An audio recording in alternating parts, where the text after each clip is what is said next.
Namihi mahakia koto. No New Orleans. Engare kanoho I kone. Taku korero inga tangatara kanoho I kone. Morena. I'm Professor Colleen Ward. I'm an immigrant. I'm a proud Kiwi who, at my ceremony for citizenship, was briefed by our Minister of Internal Affairs to tell me that my national responsibility now is to support the All Blacks.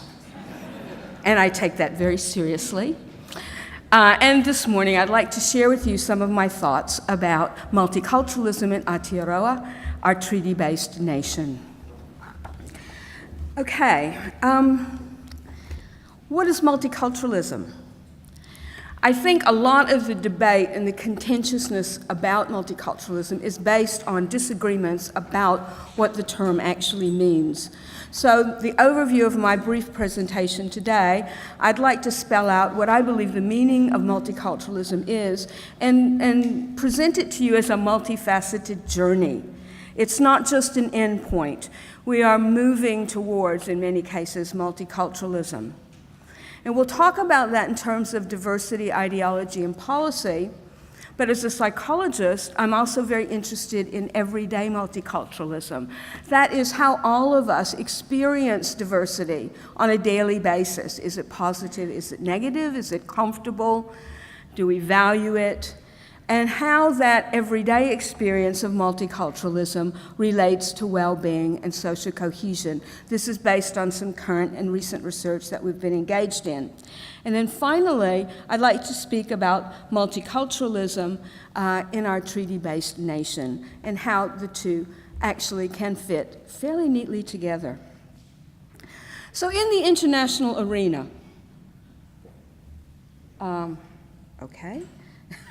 In the international arena, over the last decade, we've heard a lot about the negative aspects of multiculturalism, particularly in Europe, where heads of state in France, Germany, and the UK have declared multiculturalism a failure.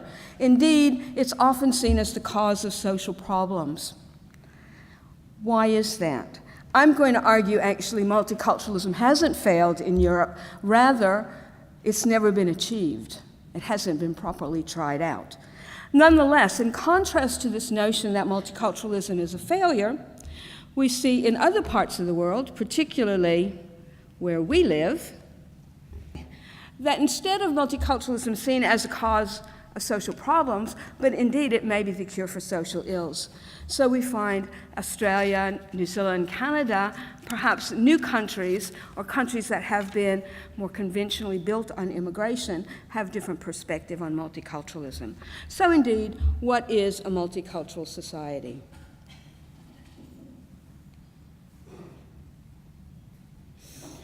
I'm really having trouble with this. Okay. A multicultural society, first of all, is one that is culturally diverse. However, I think a lot of people believe that that's all you need to have a multicultural society. Multiculturalism isn't just about diversity. It's also about how diversity is managed and how it's valued. So we're looking at societies that do have cultural diversity, but the culturally diverse groups need to be in interaction with each other. So it's not a question of, okay, yeah, it's great you're Samoan, just go be Samoan over there. Or, oh, Chinese, really cool, but after I eat in your restaurants, can you stay in your own neighborhoods? That's not what multiculturalism is about. We have to have diverse groups that are interacting with each other. But it's not just this. Indeed, ideology is very important. So when we're talking about a multicultural society, we're talking about one where diversity is valued. It's seen as an asset for society, and it's valued to such an extent that it is accommodated. It's supported by policies and practice that encourage participation of all diverse cultural groups and ensure equity, equal access. So we're looking at a situation or a multicultural context where all groups are valued, all groups can participate.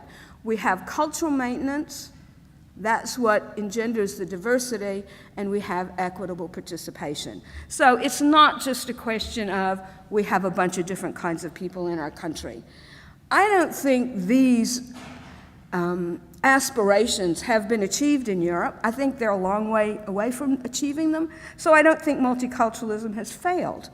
But what about New Zealand? Are we a multicultural society?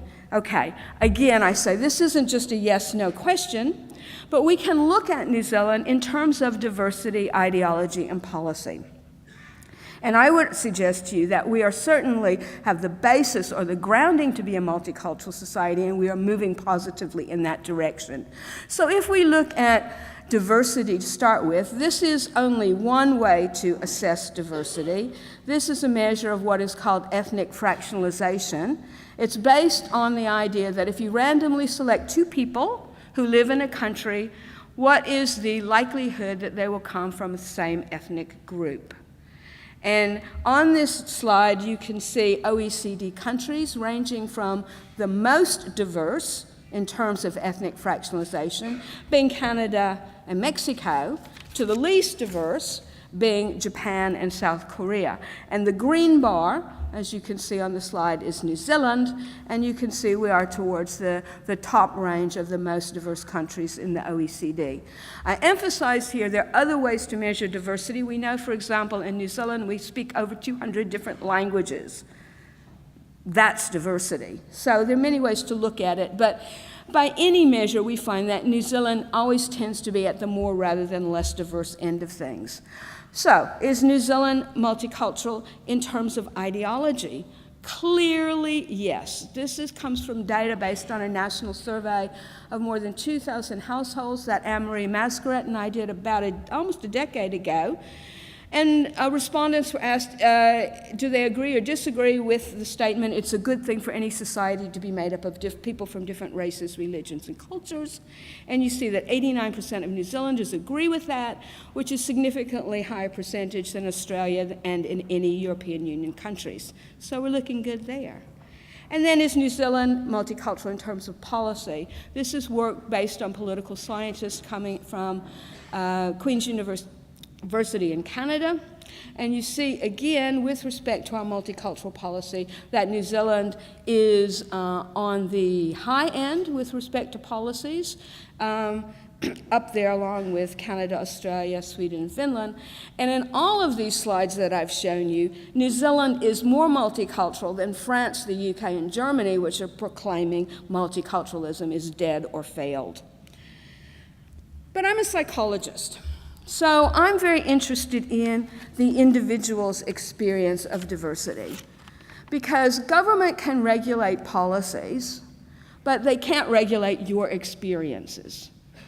And I want to know what are those experiences like, and how do they relate to well-being and social cohesion? So really, I'm talking about multiculturalism. It's about the people. Tangata, tangata, tangata. How do you experience cultural diversity?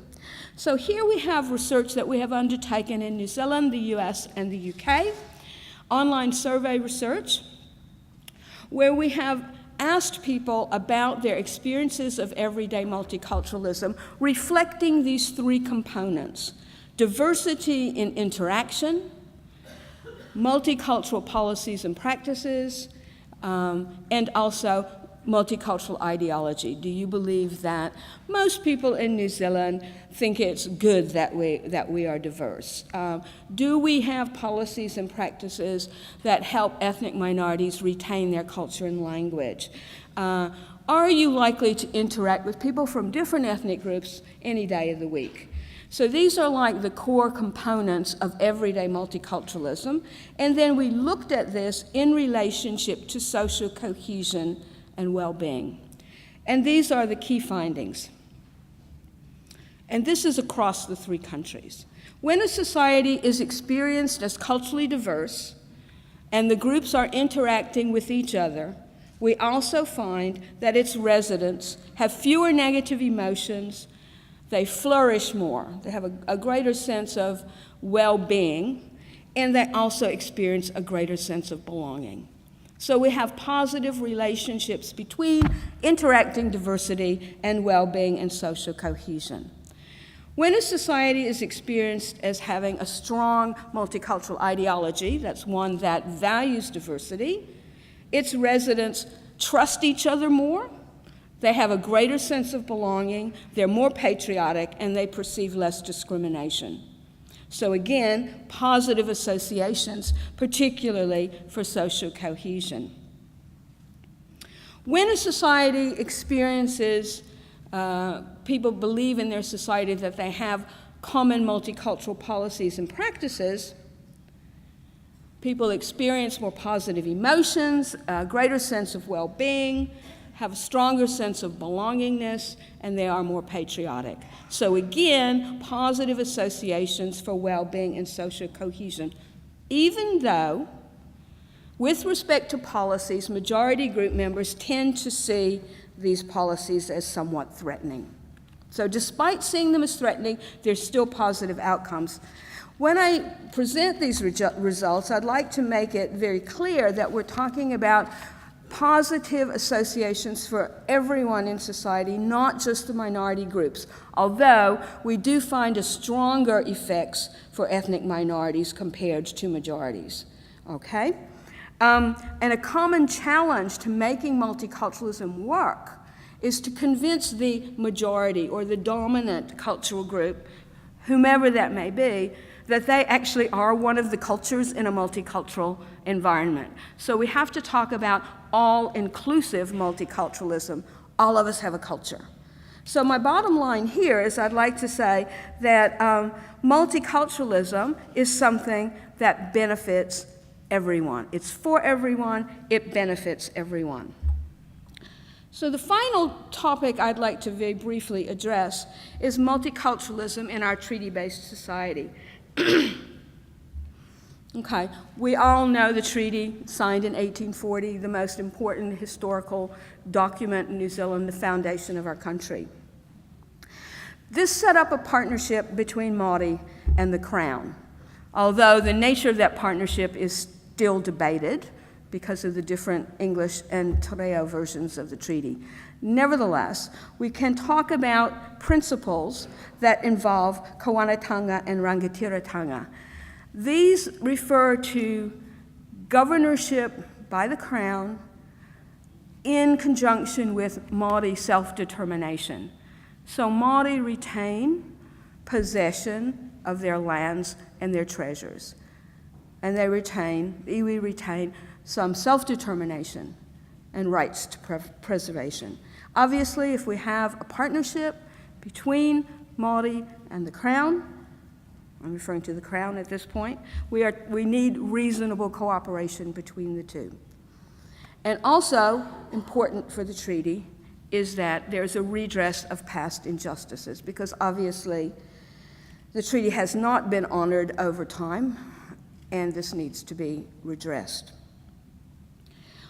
The treaty isn't particularly about cultural issues. It's about governorship.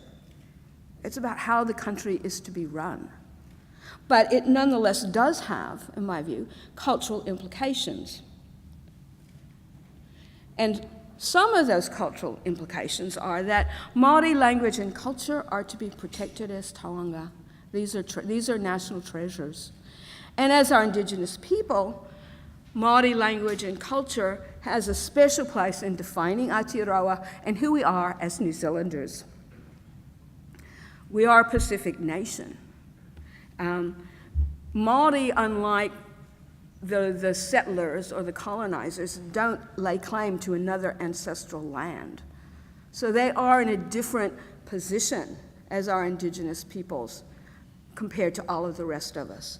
And that needs to be part of who we are, and a very, very important part of who we are as New Zealanders. So this is Colleen's view. This is Colleen's graphic on how I see it. You may not agree with me, but I think it does represent multiculturalism in a treaty-based nation. And we start at the heart of who we are with our tangata whenua.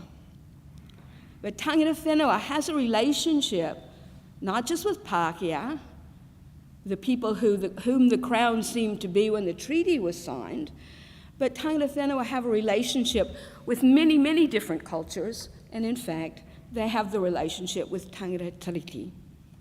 So that the treaty covers all of us, not just Pākehā, not just people of Anglo-Celtic heritage, who were the most prevalent early settlers.